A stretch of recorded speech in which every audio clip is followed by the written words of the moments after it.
Thomas Cook shares have crashed again after more news around the growing interest that the Chinese travel company Fosun has in the business.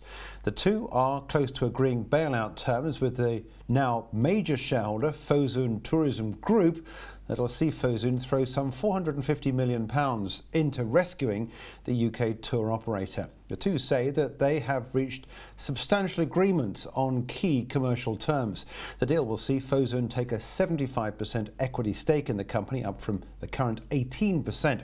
Fosun will also acquire 25% of Thomas Cook's airline business, which it is trying to sell off to secure funds to ensure Thomas Cook's survival. Let's take a look at where we are on Thomas Cook shares.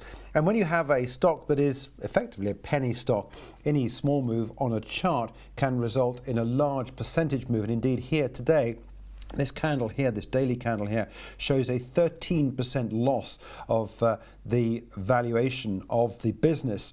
And at 6.15 pence, we've got support at 4.3 pence. Now that technically would take us down a further, 45% from where we are. So that in percentage terms is a long way away. But when you're dealing in penny shares like this, quite often this sort of thing can happen quite quickly. That being said, with Fosun now the major interested shareholder in this business, this is effectively now a Chinese-run company that it is still listed on the London Stock Exchange. If you are short on this, your stop would go just above recent highs at around about the 9 pence level. For more videos from us here at IGTV, join us on Twitter at IGTV and subscribe to our YouTube channel.